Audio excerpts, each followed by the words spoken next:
Now we have discussed that out of all the sources of finance, calculation of cost of equity is a bit complex because there is no fixed dividend which is to be paid to the equity shareholders. But that does not mean that they are not expecting from the firm. They are expecting from the firm a regular dividend income and a capital appreciation in the investment made by them. So calculation of cost of equity can be based on different types of models. As I explained you, we have the dividend approach wherein we try to calculate the cost of equity based on the dividends declared, the expected dividend of the firm. Okay, this is what we did under the dividend price approach, that for new equity shares and existing equity shares, on the basis of expected dividend per share, we calculate the cost of equity. The second approach is when there is some expected dividend and there is also a rate of growth that is expected in the dividend. Okay. Under this, you have two cases. One case is when there is a constant growth in dividend. Every year, your dividend say is growing by 5% or 10%. You're expecting a stable growth, a constant growth in the dividend. The second case can be when there is a variable growth in the dividend. Okay, so you're expecting that the dividends will grow by a different percentage in the coming years. Every year there will be a different growth rate. Obviously, all this is based on forecast. And how do we calculate the cost of equity in that case? We'll take up a question where we have variable growth rate and dividends. The question is here on your screens. Shares of a company are selling at rupees 170 and there is some dividend which is expected. Sorry, this is the past dividend. Okay, so this has been the trend in the dividends declared by the firm over the past years. Now you have to find out the growth rate of the company given that the company follows a policy of fixed DP ratio. So a fixed dividend payout ratio is being followed. Dividend payout ratio is dividend per share divided by the earnings per share into 100. So out of what you are earning, say the company follows that 20% of the earnings are to be distributed as dividend and 80% are to be retained every year. Okay, so this 20% DP ratio is being followed every year. Now again, this depends upon what investment opportunities are available with the firm. If your firm is a growing firm, you would want to retain more and distribute less. If your firm is a growing firm, you would want to retain more and distribute less because you have some future growth prospects. On the other hand, when your company is say in the decline mode क्या है, growth rate fall हो रहा है, future कुछ expansion plans नहीं है, you cannot see some fresh investments in the future, then the company would find it more beneficial to distribute dividends rather than retaining dividends. Okay, so DP ratio in case of a declining firm will be very high. So say 60 to 70% of the profits are distributed as dividends. But when the company is in the growth stage, then the dividends are low and the company has more reinvestment opportunities. Okay, I hope this point is clear to everyone. So if I compare it I'll just try and show you graphically how things move. If you take the case of any company, then what happens is that not only a company, but we say that even the economy moves through certain stages over a period of time. So this is time, and these are the stages. As I was saying you, even a product moves over certain stages. You will be doing this in detail when you are doing marketing management. So somewhere like this, you see certain stages. Okay, so for example, if I talk about a product, it is first introduced in the market, then it sees a growth stage, then the product becomes mature, the demand stabilizes in the market, and then with the change in technology, the product comes to a decline stage, and ultimately the product might exit from the market. You're not able to improvise on your product, then it will exit from the market. Okay, so introduction is when the product is introduced in the market. When I compare it to the life cycle of a company also, a new company in the introduction stages will be somewhere here on the graph. Okay, now after being launched in the market, if the product and services offered are good, the company might see a growth stage. Okay, where the earnings of the company will increase. Okay, so in these stages, the company will have multiple growth opportunities before it, and it would want that more and more funds should be reinvested. So here the DP ratio, which is the dividend per share divided by the earnings per share into 100, this will be low as your retention will be higher. Okay, now if your company has achieved maturity in the market, your product demand is falling, and you no longer see any growth prospects. Okay, not growth prospects exactly, but say you're not seeing any fresh investment opportunity, so you might be somewhere here. Now this downward sloping line, you might be at the start or you might be at the end. So this is a decline stage, and if you are not able to work out your business model, you are not able to relaunch your business model, improvise on your business model, you ultimately exit from the market. So in the decline stage, it is always beneficial to have a higher dividend payout ratio and to retain less. Why? Because at least you can satisfy your equity shareholders by giving them a higher percentage of profits. You're not seeing any future investment, you're not seeing any growth as such in the earnings, so it is better to retain less and to distribute more. Okay, so for a company like this, you keep on varying the DP ratio. Again, that depends on company to company. Every company has a different tenure for each stage. Now, there might be companies which are in the growth stage for a very long period of time, but say a company in the telecom industry, or specifically if I talk about the mobile phone industry, they will see the growth stage for a very small period of time because the technology is changing. So you'll have to improvise on the technology, update yourself. Only then can you sustain the growth. Else you will reach the maturity and the decline stage very quickly. Okay.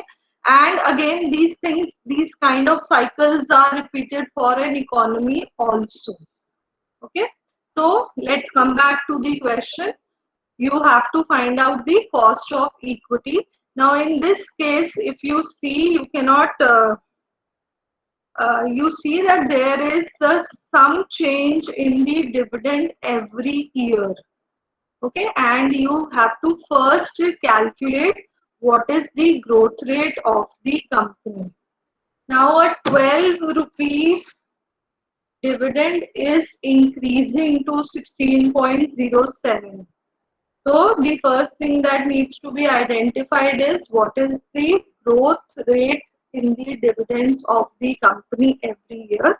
So how do I calculate this?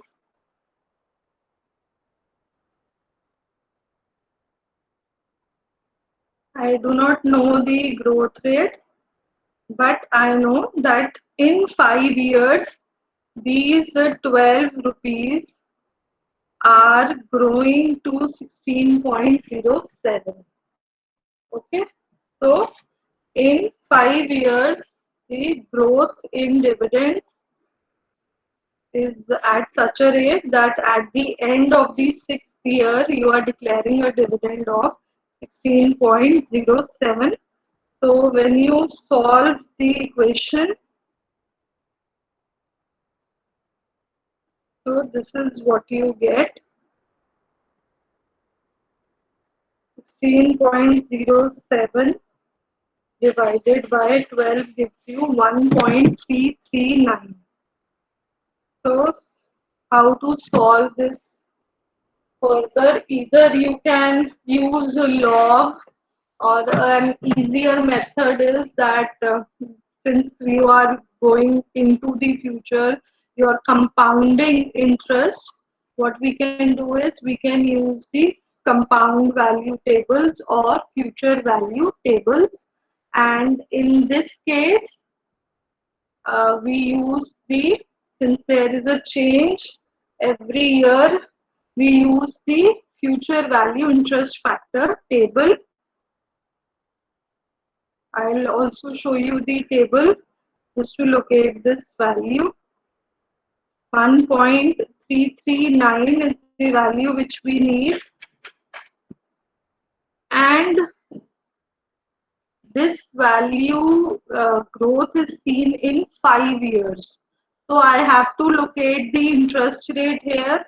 If you remember, जो हमने questions करे थे missing value के time value of money में, to locate the discount rate we move horizontally.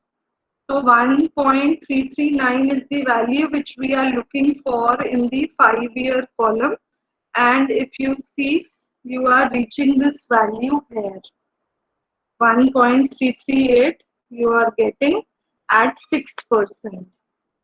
So which means that on the basis of past behavior, there is a 6% past trend is showing you a 6% increase in the dividends, growth rate of 6% in the dividends declared by the firm.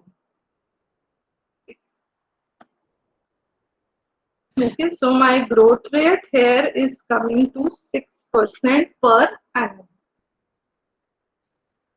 So once I find out the growth rate, I can also find out the cost of equity, because simply the cost of equity is D1 by P0 plus G. Now you people can solve.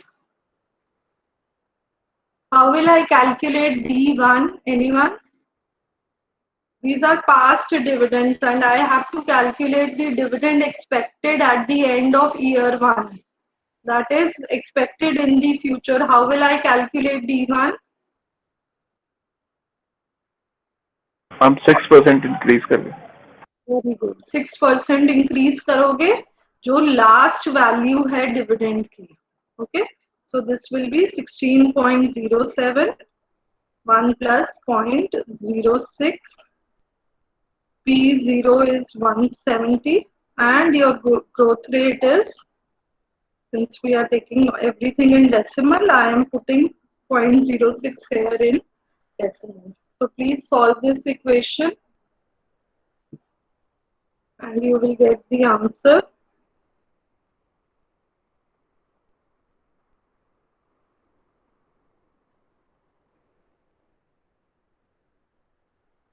Manan, you have also pointed it out correctly. So please solve this and tell me what is cost of equity coming to.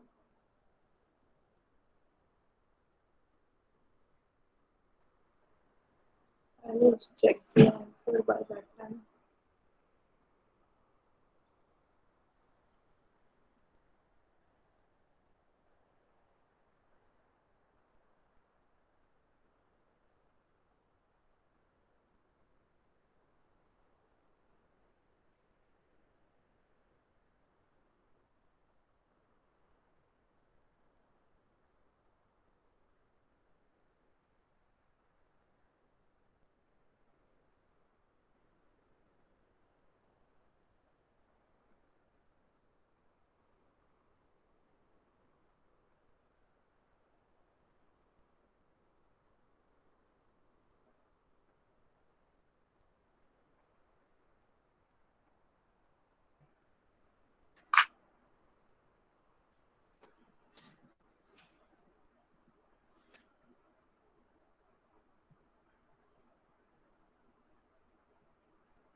Yes, more responses.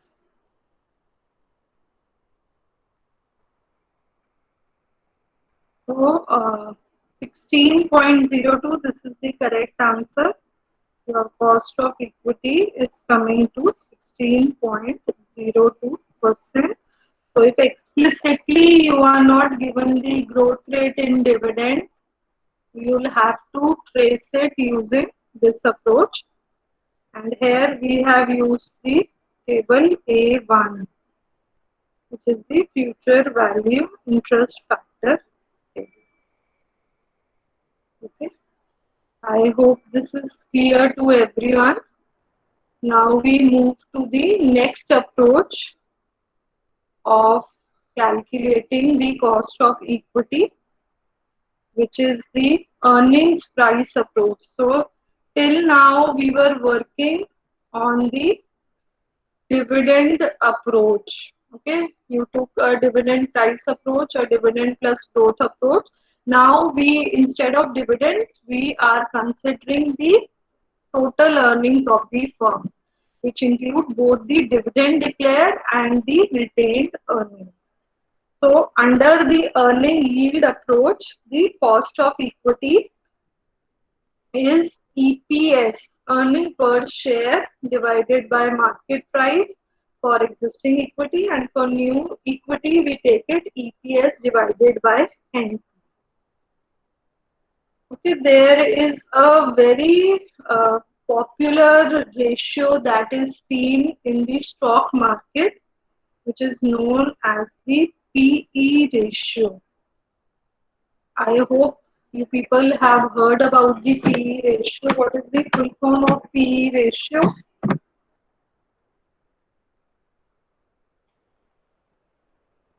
Price to earning ratio. Price to earning ratio. Good, Karan. So price to earning ratio is basically telling you how efficient the stock is, and the formula for price earning ratio is MPS by EPS, which is what times is the market price to the earnings per share. So say for example, I get my PE ratio as 5 times. It means the market price of the share is 5 times the earning per share. Okay, now there are contradictions to the ratio also, that it is not a very good ratio as far as the prediction of the company is concerned, because sometimes you see an increase in the ratio due to a fall in EPS. So that cannot be totally declared as a growth indicator of the firm. So there are apprehensions about using PE ratio, but still it is one of the widely used ratios in the stock market. And an investor prefers firms which have high PE ratio. There's also an improvement, just for your general knowledge. on the PE ratio, which is the PEG ratio. PEG, PEG ratio, which is price earning to growth ratio. PE upon the growth rate. So that is an improvised version of the PE ratio. But why am I mentioning it here? If you see, the cost of equity is the inverse of PE ratio. So cost of equity is 1 upon the PE ratio as per the earning yield approach. Okay, let's move to a question on the same.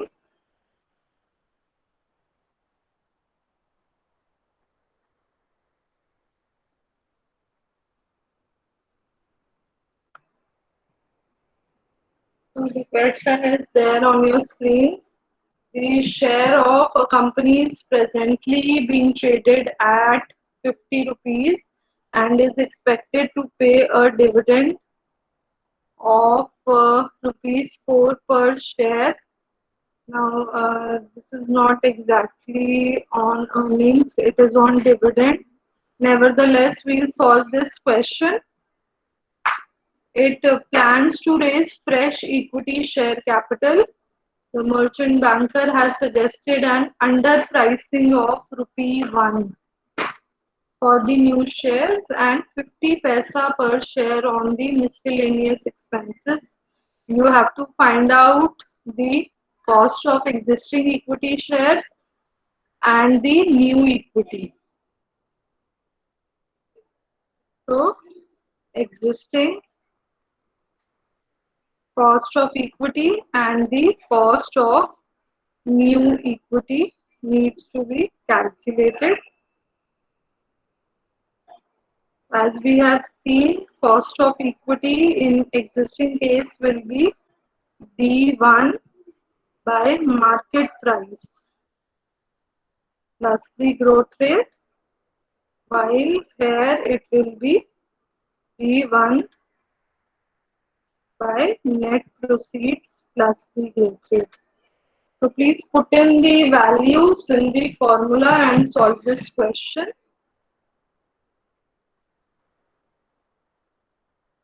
D1 is directly given as ₹4.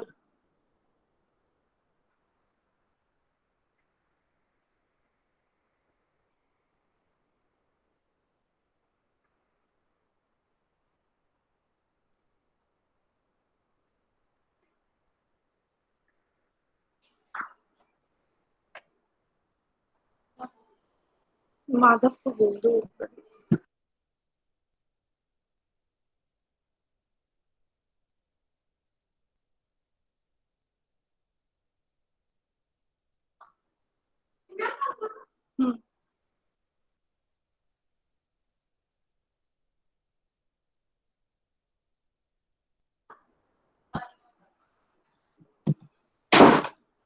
Okay, so what is the answer? What is the answer coming to for existing equity?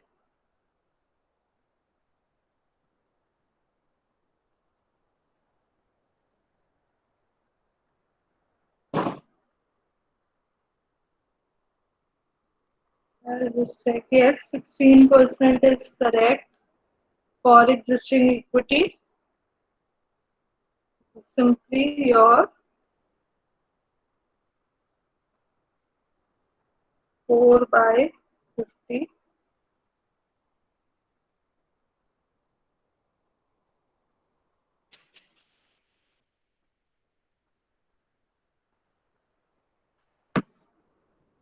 With underpricing, you will be adjusting the net proceeds. I'll just help you people with this. Now, the merchant banker. Who's a merchant banker, class? Who's a merchant banker?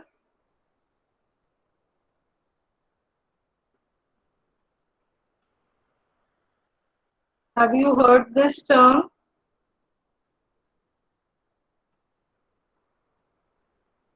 I guess any other commercial bank dealing in dealing in providing loans or something like that. Payment. Anyone else? How many of you have heard about JP Morgan Chase?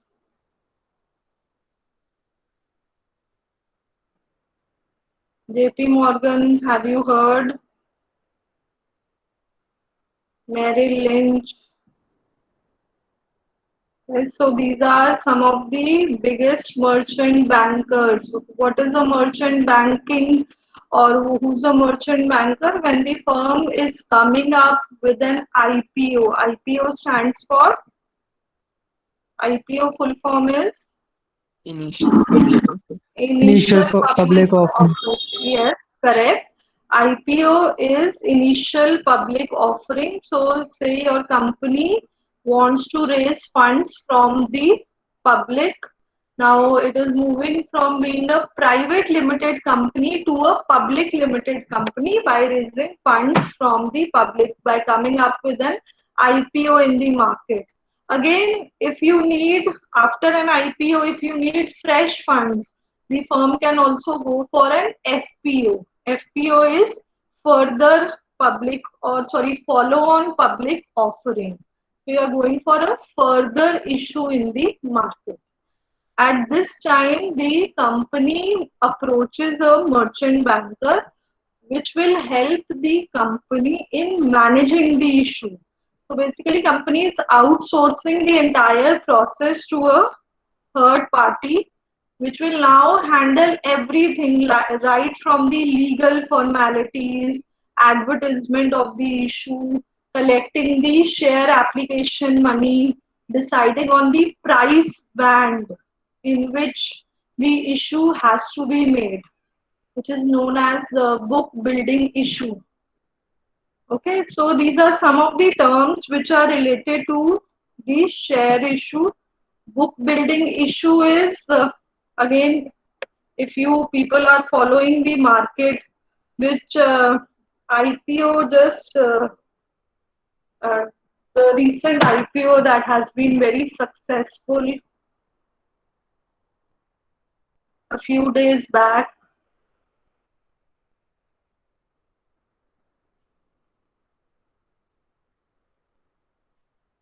SBI, and I'm looking for another name.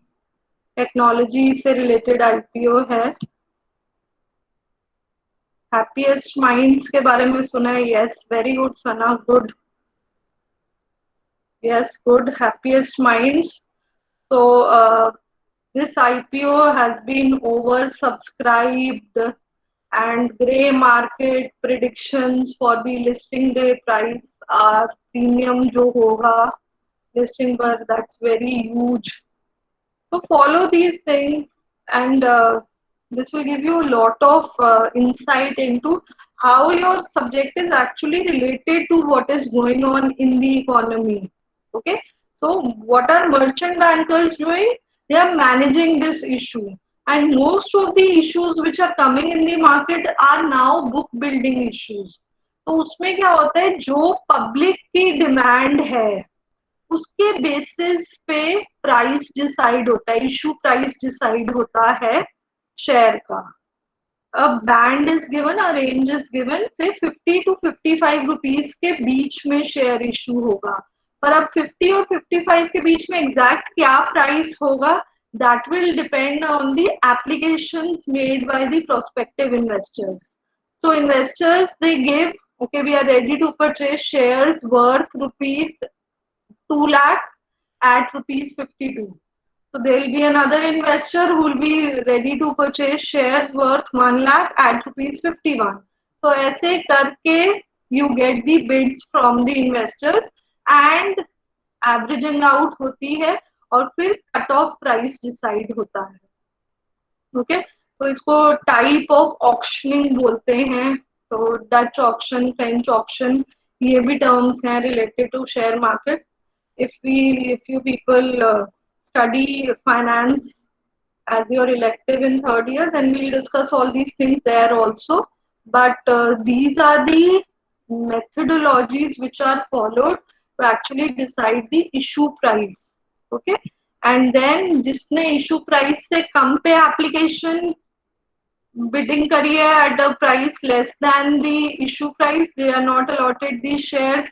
Ones who have applied at a price higher, फिर उसमें अगर over subscription है तो pro rata basis पे allotment होता है. And these are some of the formalities which are followed. So all this is managed by the merchant banker. Okay. Now this is a third party, a company, depending on the size of issue, can have one or more than one merchant bankers also. Okay, coming back to the question. Now merchant banker has suggested that the share price should be reduced by ₹1. Underpricing of 1 means 50 minus 1, 49. And the new issue will involve a cost of 50 per share. So finally, what the company will be receiving is 48.50 per share. So these become your net proceeds. Now you can put in the values in the formula and you'll get your answer.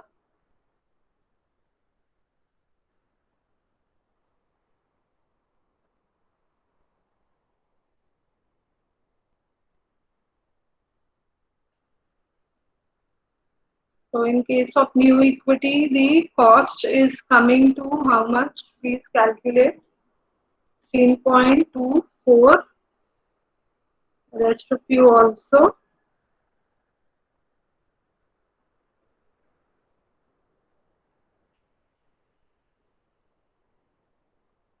So you people are getting 16.24% as the cost of equity. Okay, I hope this is clear to everyone. We now move to the next approach.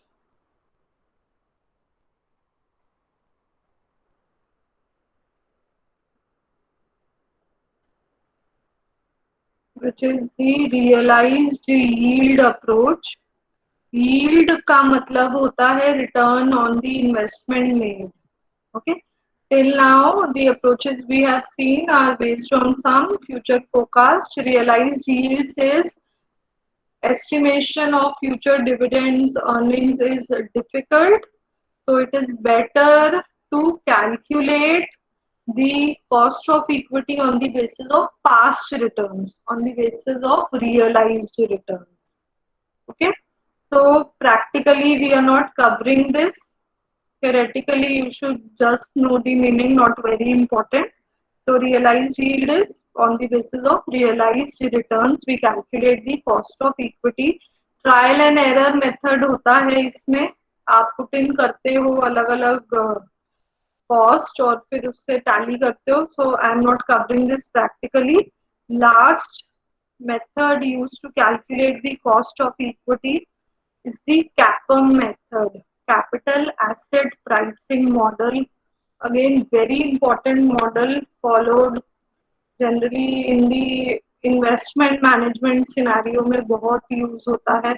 Has someone heard of this model, CAPM model? Beta सुना हुआ है आपने? Beta term, जिनको share market में interest होगा, hopefully they have heard about beta, alpha, ये terms सुने होंगे.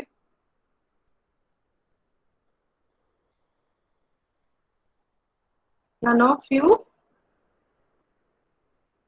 Okay, I'll just give you an overview of what this exactly is. When I talk about the term investment, I talk about two things. I talk about risk and I talk about return. Okay, return is what you are earning. Very good, Manan. So, yes, it is the volatility of stock. Very good. You have heard this term. I will also explain it to others. Again, I'll repeat, when we talk about investment, we talk about risk and return. Return is what income you are earning from the investment made, and risk is the variability in the return. Okay, आपने expect करा say 80% marks, you got 85% marks. This is also a risky situation. Okay, so risk is not always negative. 80 expect करा 75 आए, variability है. अगर 85 भी आते हैं तब भी वेरिएबिलिटी है. उसी तरह आपने अपनी इन्वेस्टमेंट पे 10% रिटर्न एक्सपेक्ट करा, you actually get 8%, that is risk, और you get 12%, that is again a risky situation. Okay, yes, so alpha is also used for the evaluating the performance. Okay, so risk is prevalent in investment, and what we as investors generally analyze is the negative part of the risk. Okay, तो downside risk पे हमारा ज़्यादा focus होता है. जब हम risk के types की बात करते हैं तो दो types के risk होते हैं. One is the systematic risk and the other is non-systematic or unsystematic risk. Okay, systematic risk होता है, you are all economic students, जो भी macro level का risk है, जो किसी एक firm के control में नहीं है, that is your systematic risk. And non-systematic risk is risk which can be controlled by an individual firm. Okay, so any interest level change, any monetary policy change, any change in the economic policies of the uh, government, that is your systematic risk, and yes, this risk cannot be avoided. Okay, so when the economy was hit by lockdown, okay, though our markets have actually performed better in these corona times because there have been millions of new investors in the market, but when something like this at the macro level hits the economy, it will affect all the shares in the market, all the stocks in the market, all the investments. Okay, so this is a risk that cannot be avoided. You cannot exit this risk or minimize this risk by diversification. Okay, diversification is spreading out your investment. Instead of putting all my money in gold, I put some percentage in gold, some percentage of my funds in FD, some percentage in mutual funds, and so on. So I'm distributing my investment. Okay, but in spite of the best of diversification, you cannot avoid systematic risk, क्योंकि वो आपके control में नहीं है, वो पूरी market को affect कर रहा है. This demonetization, okay, or when a particular say BJP wins the election, okay, so if the market moves up, it is having a positive impact on most of these securities. Okay, so this is how we measure, we categorize macro level risk as systematic risk, and measuring this risk is done through beta. It is a measure of systematic risk. Okay, non systematic risk है जो एक company specific risk है, micro level risk है. से मेरी firm के साथ कुछ लेबर प्रॉब्लम हुई है और स्ट्राइक हो जाती है. Okay, so it is affecting only my firm, it is not affecting my competitors. This is a risk that can be avoided. So as an investor, you will not invest in the shares of my company. Okay, labor crisis है, say some years back labor crisis हुआ था मारुति में, Manesar plant में, a manager was also killed, okay, by the striking labor. So I avoid investing in Maruti Suzuki. So this kind of risk can be avoided by diversification. Systematic risk cannot be avoided. and beta is used to measure the systematic risk of a particular security. So in the bracket, if you see, it is the sensitivity of individual security returns with market return. Okay. So CAPM model is helping you calculate the cost of equity as RF. RF is risk-free rate of return. So return on government securities. Okay, that will be your risk-free rate. 6% अगर return मिल रहा है उसमें कुछ भी risk नहीं है क्योंकि guarantee है गवर्नमेंट की आपको उसके ऊपर इंटरेस्ट रिसीव होगा. So this is taken as a benchmark. Any person who will move to the share market would want a return higher than the risk-free rate of return. So that is why this term RM minus RF is the risk premium return. This is the benefit you are getting from investing in the market. So excess of market return over the risk-free rate of return. And beta is, as I told you, it is a measure of systematic risk, sensitivity of your security return with the market return. So say for example, let us take a company HUL. HUL का beta है 1.5. इसका मतलब क्या हुआ, अगर market, this is a positive beta, if market is moving up by 10%, then the share of HUL will move up by 15%. Okay, so it is 1.5 times the market. Okay, और अगर market falls, if the market falls by 10%, HUL will fall by 15%. Okay, again it can also be equal to 1. Equal weightage में move करें, equal proportion में move करें, market भी 10% ऊपर जा रही है और शेयर भी 10% ऊपर जा रहा है. And can beta be negative? Can anyone think and tell me? Can beta be negative?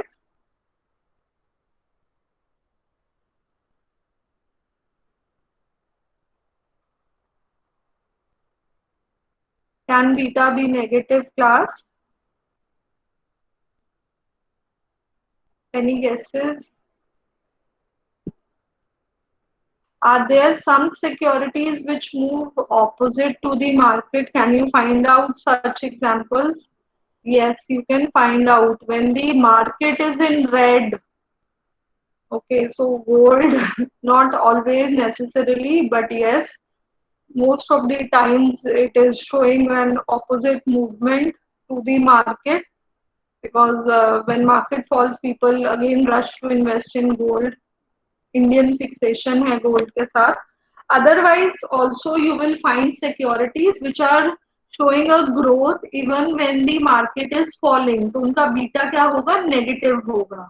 या मार्केट ग्रो कर रही है, सेंसेक्स ग्रो कर रहा है, इंक्रीज हो रहा है, पर आपकी कंपनी का शेयर फॉल कर रहा है.